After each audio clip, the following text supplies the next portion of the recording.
ഈശോ മിശിഹായ്ക്ക് സ്തുതിയായിരിക്കട്ടെ. കത്തോലിക്ക കോൺഗ്രസിന്റെ ഐതിഹാസികമായ ഈ അവകാശ സംരക്ഷണ യാത്ര കാസർഗോഡ് നിന്ന് ആരംഭിച്ചിട്ട് തിരുവനന്തപുരത്തെ സെക്രട്ടേറിയറ്റിന് മുൻപിൽ അവസാനിക്കുമ്പോൾ കത്തോലിക്ക കോൺഗ്രസിന്റെ നേതൃത്വം കേരളത്തിലെ പൊതുസമൂഹത്തോട് വിളിച്ചു പറയാൻ ആഗ്രഹിക്കുന്ന ഏറ്റവും പ്രധാനപ്പെട്ട 5 ക്രൈസ്തവരുടെ അവകാശങ്ങളാണ്, അതിൻ്റെ പ്രത്യേകതകളാണ്, അതിൻ്റെ ആവശ്യകതകളാണ് ഈ കഴിഞ്ഞ കുറെ മണിക്കൂറുകളായി ഈ താമരശ്ശേരി രൂപതയിലെ മരുതോങ്കര മുതൽ തിരുവമ്പാടി വരെയുള്ള പ്രദേശത്തെ അന്തരീക്ഷത്തിൽ നിരന്തരമായിട്ട് മുഴങ്ങിക്കേട്ടുകൊണ്ടിരിക്കുന്നത്. മതേതരത്വ ഭരണഘടന സംരക്ഷിക്കുക, JB കോശി കമ്മീഷൻ റിപ്പോർട്ട് പുറത്തുവിടുക, വന്യമൃഗ ആക്രമണം, ഭൂനിയമങ്ങൾ തുടങ്ങിയവ കർഷകരുടെ ന്യായമായ അവകാശങ്ങൾക്ക് അനുസൃതമായിട്ട് പരിഷ്കരിക്കുക, കാർഷിക മേഖലയിലെ വില തകർച്ചയ്ക്ക് ശാശ്വതമായിട്ടുള്ള പരിഹാരം കാണുക, ന്യൂനപക്ഷങ്ങൾ എന്ന നിലയിൽ ഭാരതത്തിലും കേരള സംസ്ഥാനത്തും ക്രൈസ്തവ സമുദായം നേരിടുന്ന വിദ്യാഭ്യാസപരവും മതപരവുമായിട്ടുള്ള അവകാശങ്ങൾ കൃത്യമായിട്ടും ഈ സമുദായത്തിന് നൽകുക. സ്നേഹനിറഞ്ഞവരെ, ഈ 5 പ്രധാനപ്പെട്ട വിഷയങ്ങളിൽ 2 മലയോര ജനതയുടെ മുഴുവൻ വിഷയമായിട്ട് മാറ്റപ്പെടുന്നുണ്ട് എന്നുള്ളത് നമ്മൾ ഓരോരുത്തരും തിരിച്ചറിയുന്നുണ്ട്. എന്നാൽ മറ്റു 3 വിഷയങ്ങൾ അത് ഈ സമുദായത്തെ, അതിന്റെ അടിസ്ഥാന സ്വഭാവത്തെ വലിയ രീതിയിൽ അപകടകരമാം വിധം ബാധിച്ചുകൊണ്ടിരിക്കുന്ന വിഷയമായതുകൊണ്ട് ആ വിഷയങ്ങൾ കത്തോലിക്ക കോൺഗ്രസ് എന്ന സുറിയാനി ക്രിസ്ത്യാനികളുടെ സമുദായ സംഘടനയുടെ ഏറ്റവും അടിസ്ഥാനപരമായിട്ടുള്ള വിഷയമാണെന്നുള്ള തിരിച്ചറിവോടുകൂടിയാണ് ഈ അവകാശ സംരക്ഷണ യാത്ര ഇവിടെ സംഘടിപ്പിക്കപ്പെടുന്നത്. ഇന്ത്യ ലോകത്തിലെ ഏറ്റവും വലിയ ജനാധിപത്യ രാജ്യമാണ്. ഇന്ത്യൻ ഭരണഘടന നിലവിൽ വന്നിട്ട് 75 വർഷം പൂർത്തിയാക്കപ്പെടുമ്പോൾ ഇതിനോടകം തന്നെ എത്രയോ രാഷ്ട്രങ്ങളിലെ ഭരണഘടന മാറ്റി എഴുതപ്പെടുകയും തച്ചുടയ്ക്കപ്പെടുകയും ചെയ്യുന്ന സാഹചര്യം ഉണ്ടായിട്ടുണ്ട്. പക്ഷേ ഭാരതം എന്ന് കേൾക്കുമ്പോൾ അഭിമാനപൂരിതമാകുന്ന ഓരോ ഇന്ത്യൻ പൗരനും ഏറ്റവും അഭിമാനത്തോടെ പറയാം, ഈ 75 വർഷം പിന്നിടുമ്പോഴും ഈ ഭരണഘടന അതിന്റെ എല്ലാ നന്മയും നിലനിർത്തിക്കൊണ്ട് ഈ രാജ്യത്ത് സംരക്ഷിക്കപ്പെടുകയാണ്. പിന്നെ എന്തിനാണ് കത്തോലിക്ക കോൺഗ്രസ് അതിന്റെ ഈ അവകാശ സംരക്ഷണ റാലിയിൽ ഈ മതേതരത്വ ഭരണഘടന, ന്യൂനപക്ഷ അവകാശങ്ങൾ നമുക്ക് നൽകുന്ന ഈ ഭരണഘടന ഇവിടെ നിലനിൽക്കണമെന്നുള്ള ആവശ്യം ഉന്നയിക്കുന്നത്? അതിന് കാരണം ദേശീയ തലത്തിലും ഈ സംസ്ഥാനത്തിന്റെ തലത്തിലും ഇവിടെ നിലനിൽക്കുന്ന രാഷ്ട്രീയ പ്രക്രിയയെ വിലയിരുത്തുന്ന ഏതൊരു വ്യക്തിക്കും കൃത്യമായിട്ട് മനസ്സിലാക്കാൻ കഴിയുന്ന ഒരു കാര്യമാണ്. ഈ രാജ്യത്തിന്റെ ഭരണഘടന നമുക്ക് അവകാശമായിട്ട് നൽകിയിരിക്കുന്ന ഏറ്റവും മഹത്തായ പ്രധാനപ്പെട്ട 2 മൂല്യങ്ങൾ, അതിലൊന്ന് മതേതരത്വം എന്ന ഏറ്റവും വിശിഷ്ടമായിട്ടുള്ള മൂല്യമാണ്.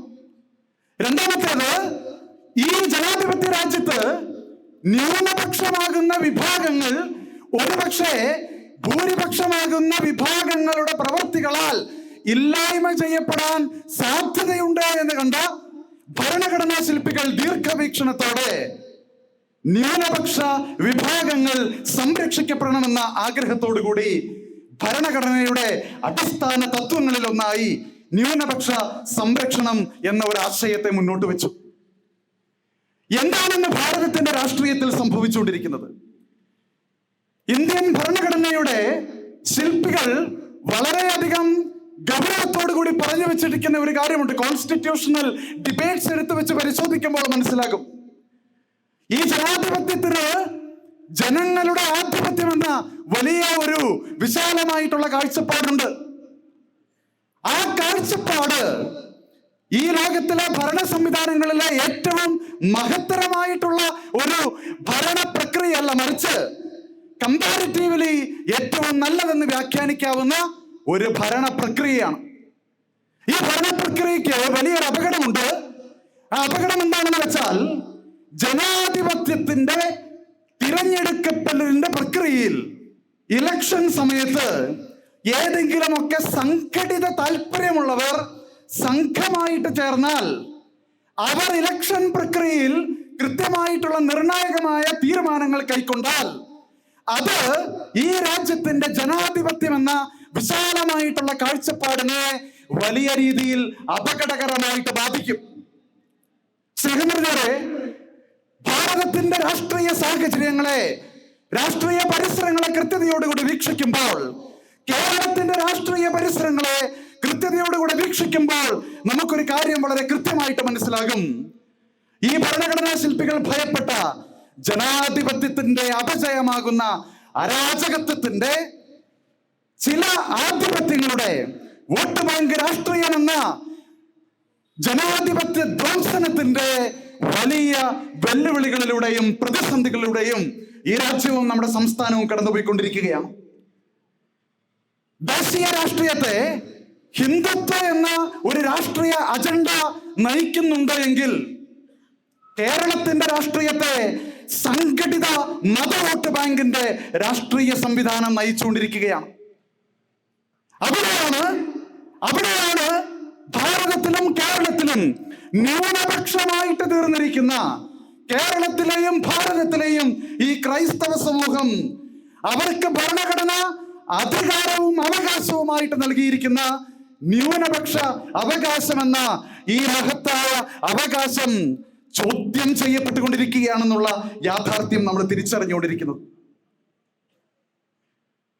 24 മണിക്കൂറും ദേശീയ രാഷ്ട്രീയത്തിൽ ക്രൈസ്തവ സമുദായം, ക്രൈസ്തവരായിട്ടുള്ള വൈദികരും സമർപ്പിതരും മിഷണറി പ്രവർത്തകരും ആക്രമിക്കപ്പെടുന്നതിനെ കുറിച്ചുള്ള കൃത്യമായിട്ടുള്ള നേർചിത്രം ഇവിടെയുള്ള രാഷ്ട്രീയ മാധ്യമ മേഖലകളിലൂടെ നമ്മളെ കൃത്യമായിട്ടും അറിയിക്കുന്നുണ്ട്, ബോധപൂർവം നമ്മളെ അറിയിക്കുന്നുണ്ട്.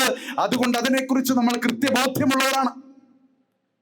അതുകൊണ്ട് തന്നെ ഇവിടെ ഇന്ത്യയുടെ മതേതരത്വം ചോദ്യം ചെയ്യപ്പെടുന്നു എന്ന് നമ്മളൊക്കെ വിഷമിക്കുമ്പോഴും, ഇന്ത്യയിലെ ജനാധിപത്യ അവകാശങ്ങൾ ധ്വംസനം ചെയ്യപ്പെടുന്നു എന്ന് നമ്മൾ പറയുമ്പോഴും, അവിടെയെല്ലാം നമ്മൾ ഈ ദേശീയ രാഷ്ട്രീയത്തിൽ സംഭവിക്കുന്ന അപകടത്തെക്കുറിച്ച് മാത്രമേ നമ്മൾ ചിന്തിക്കുന്നുള്ളൂ. അതുകൊണ്ട് തന്നെ സംസ്ഥാന തലത്തിൽ ഇവിടെ നടക്കുന്ന വോട്ട് ബാങ്ക് പ്രീണന രാഷ്ട്രീയത്തിലൂടെ ക്രൈസ്തവ സമുദായത്തിന് നിരന്തരമായിട്ട് നഷ്ടപ്പെട്ടുകൊണ്ടിരിക്കുന്ന അവകാശം എന്താണെന്ന് തിരിച്ചറിവില്ലാതെ പോകുന്ന, അതിന്റെ തിരിച്ചറിവിലേക്ക് നമ്മളെ നയിക്കാതിരിക്കാൻ ബോധപൂർവം കഷ്ടപ്പെടുന്ന രാഷ്ട്രീയ നേതൃത്വത്തിന്റെ ഇടപെടലുകൾ മനസ്സിലാക്കാൻ കഴിയാതെ പോകുന്ന ഹതഭാഗ്യരായിട്ടുള്ള ഭൂരിപക്ഷമുള്ള ഒരു സംസ്ഥാനത്തിലാണ് ഇവിടെ നമ്മൾ ഓരോരുത്തരുമായിരിക്കുന്നത് എന്നുള്ളതാണ് യാഥാർത്ഥ്യം. അതുകൊണ്ട് ഇവിടെ ഈ അവകാശ സംരക്ഷണ യാത്ര നടത്തുമ്പോൾ കത്തോലിക്ക കോൺഗ്രസ് എന്ന ഈ സമുദായ സംഘടന ഉയർത്തിയ ആവേശത്തോടു കൂടി പറയാൻ ആഗ്രഹിക്കുന്ന കാര്യം എന്താണെന്ന് അറിയുമോ? ഈ ഭാരതത്തിന് യഥാർത്ഥമായിട്ടുള്ള വിദ്യാഭ്യാസത്തിലൂടെ കൃത്യമായിട്ടുള്ള ഒരു ആധുനിക സംസ്കൃതി എന്താണെന്ന് പരിചയപ്പെടുത്തി കൊടുക്കുകയും കേരള സംസ്ഥാനത്തിന് എന്താണ് യഥാർത്ഥത്തിൽ സാമൂഹികമായിട്ടുള്ള പരിവർത്തനമെന്ന് വിദ്യാഭ്യാസത്തിലൂടെ കാണിച്ചു കൊടുക്കുകയും ചെയ്ത ഈ സമുദായത്തിലെ മാമോദീസ വെള്ളം തലയിൽ വീണ ഓരോ ക്രിസ്ത്യാനിക്കും കൃത്യമായിട്ട് അറിയാം ആ ക്രിസ്ത്യാനിയെ ഏത് രീതിയിലാണ് ഇവിടെ സംഘടിതമായി ഇല്ലാതാക്കാൻ ശ്രമിച്ചുകൊണ്ടിരിക്കുന്നത് എന്ന്. ഈ കഴിഞ്ഞ ദിവസങ്ങളിലൊക്കെ സംഘടിതമായി ക്രൈസ്തവ സമുദായത്തെ, അവരുടെ അവകാശങ്ങളെ ഇല്ലായ്മ ചെയ്യാനായി നടത്തുന്ന പരിശ്രമങ്ങളുടെ ഒത്തിരിയേറെ പരിപ്രേക്ഷ്യങ്ങൾ ഈ കേരളത്തിന്റെ മണ്ണിൽ പോലും നമ്മൾ കണ്ടുകൊണ്ടിരിക്കുകയാണ്. അങ്ങ് ഛത്തീസ്ഗഡിൽ മാത്രമല്ല ക്രൈസ്തവ ന്യൂനപക്ഷം പീഡിപ്പിക്കപ്പെടുന്നത് എന്ന യാഥാർത്ഥ്യം നമ്മൾ തിരിച്ചറിയണം. കേരളത്തിൽ ഇന്ന് എറണാകുളത്ത് വെച്ച് ന്യൂനപക്ഷങ്ങളുടെ ഒരു സംഗമം നടക്കുകയാണ്. കൊച്ചിയിലെ ഒരു വിശിഷ്ടനായിട്ടുള്ള MLA തന്റെ ഒരു പത്രപ്രസ്താവന നടത്തിയിരിക്കുകയാണ്. ആ പത്രപ്രസ്താവനയുടെ പ്രസക്തമായിട്ടുള്ള ഭാഗങ്ങൾ ഞാനിവിടെ ഒന്ന് വായിക്കാം. ന്യൂനപക്ഷ വിഭാഗങ്ങൾക്ക് അവരുടെ ആവശ്യങ്ങൾ ചർച്ച ചെയ്യാനുള്ള വേദിയായി വിഷൻ 2031 പദ്ധതി നടപ്പിലാക്കപ്പെടുകയാണ്. 3 സെക്ഷനുകളിലായി നടക്കപ്പെടുന്ന സെമിനാറിൽ ഹിന്ദു മുസ്ലിം വിഭാഗങ്ങൾ ഉൾപ്പെടുന്ന മേജർ ന്യൂനപക്ഷ വിഭാഗങ്ങൾക്കും സിഖ്, ജൈൻ, ബുദ്ധ, പാഴ്സി എന്നിവർ ഉൾപ്പെടുന്ന മൈക്രോ ന്യൂനപക്ഷ വിഭാഗങ്ങൾക്കും പ്രത്യേക സെക്ഷനുകൾ ഉണ്ടായിരിക്കും. അതെന്താ MLA അദ്ദേഹമേ, ഈ നാട്ടിലെ ക്രൈസ്തവർ ന്യൂനപക്ഷ വിഭാഗമാണ് എന്ന് ദേശീയ തലത്തിൽ അംഗീകരിച്ചിട്ടുണ്ടെന്ന കാര്യം താങ്കൾ മറന്നുപോയതാണോ, അതോ ബോധപൂർവം താങ്കൾ അതങ്ങ് ഭക്ഷണത്തോടൊപ്പം വിഴുങ്ങിയതാണോ എന്ന് ചോദിക്കാൻ ഇവിടെയുള്ള കത്തോലിക്ക സമുദായത്തിന്, ക്രിസ്തീയ സമുദായത്തിന് നഷ്ടമുണ്ടെന്ന് നിങ്ങളെ ഓർമ്മിപ്പിക്കാൻ ആഗ്രഹിക്കുകയാണ്. കഴിഞ്ഞ കുറെ വർഷങ്ങളായി കേരളത്തിൽ ന്യൂനപക്ഷ വിഭാഗം എന്ന നിലയിൽ ഈ സമുദായം വലിയ രീതിയിൽ അവകാശ നിഷേധങ്ങൾ നേരിട്ടുകൊണ്ടിരിക്കുകയാണ്. അത് ന്യൂനപക്ഷ അവകാശങ്ങൾ തുല്യമായിട്ട് വീതിച്ചു നൽകേണ്ട ന്യൂനപക്ഷ വകുപ്പ് കേരളത്തിൽ ഏത് മന്ത്രിമാർ ആകണമെന്ന് തീരുമാനിക്കുന്നിടത്ത് തൊട്ട് ആ അനീതി ഞങ്ങൾ നേരിടുന്നുണ്ട്.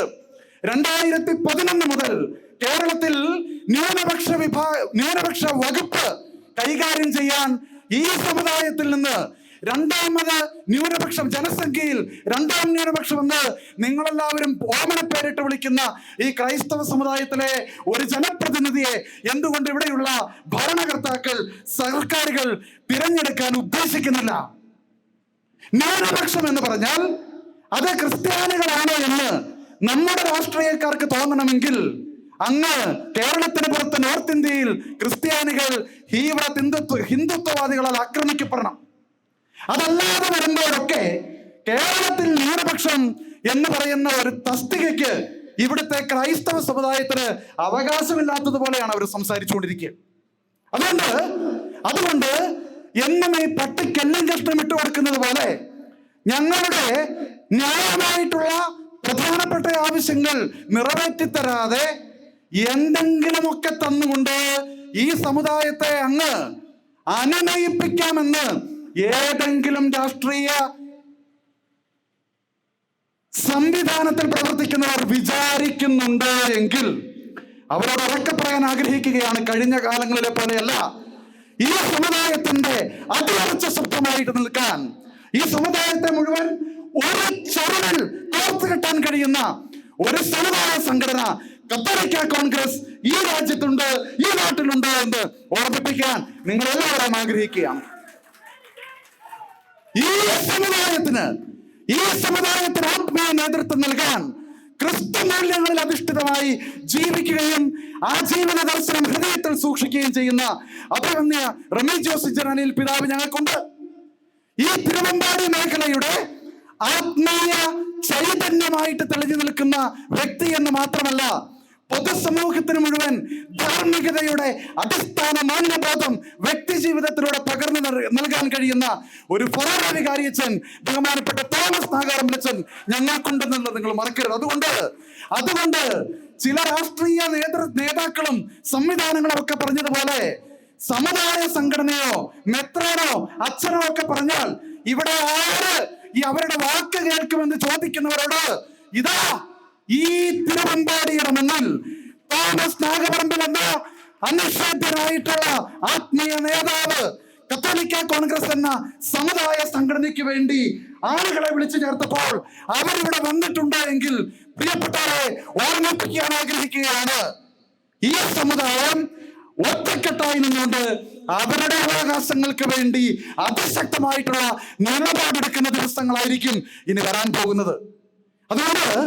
അതുകൊണ്ട് പ്രിയപ്പെട്ട എന്നെ കേട്ടുകൊണ്ടിരിക്കുന്ന പൊതുസമൂഹത്തോട് ഈ കേരളത്തിലും ഭാരതത്തിലും ഭരണഘടനാ മൂല്യങ്ങൾ സംരക്ഷിക്കപ്പെടണമെന്ന് നിരന്തരം ആഗ്രഹിച്ചുകൊണ്ട് പ്രവർത്തിച്ചുകൊണ്ടിരുന്ന, ഇപ്പോഴും പ്രവർത്തിച്ചുകൊണ്ടിരിക്കുന്ന ഈ ന്യൂനപക്ഷ സമുദായത്തെ, ഈ മൈക്രോ ന്യൂനപക്ഷമായിട്ടുള്ള സമുദായത്തെ ഏതെങ്കിലുമൊക്കെ തരത്തിൽ ഇല്ലാതാക്കാമെന്ന്, സംഘടിതമായിട്ട് ഇല്ലാതാക്കാമെന്ന് ഏതെങ്കിലുമൊക്കെ വർഗീയ തീവ്ര സംവിധാനങ്ങളോ സംഘടനകളോ വിചാരിക്കുന്നുണ്ട് എങ്കിൽ ഈ നിലപാടിന്റെ മണ്ണിൽ പണിയെടുത്ത് പൊന്നു വിളയിച്ച നല്ല മട്ടുള്ള അപ്പന്റെ മക്കളാണ് ഞങ്ങളെന്ന അടിയുറച്ച ബോധ്യം ഞങ്ങൾക്കുള്ളതുകൊണ്ട്, ആ തീക്ഷ്ണത നിറഞ്ഞ പാരമ്പര്യം ഞങ്ങളുടെ ഉള്ളിലുള്ളതുകൊണ്ട് ഒരുമിച്ച് നിന്നുകൊണ്ട് അതിനെല്ലാം ചെറുക്കും നേരിടുമെന്ന് ഉറക്കെ പ്രഖ്യാപിച്ചുകൊണ്ട് ഈ അവകാശ സംരക്ഷണ യാത്രയ്ക്ക് എല്ലാവിധ ഭാവങ്ങളും ആശംസിക്കുന്നു. നന്ദി, നമസ്കാരം. വാക്കുകൾക്ക് നന്ദി. അധ്യക്ഷ പ്രസംഗത്തിനായി സാധാരണക്കാരുടെ ആവശ്യങ്ങളിലെ ഉറച്ച ശബ്ദവും കത്തോലിക്ക കോൺഗ്രസ് താമരശ്ശേരി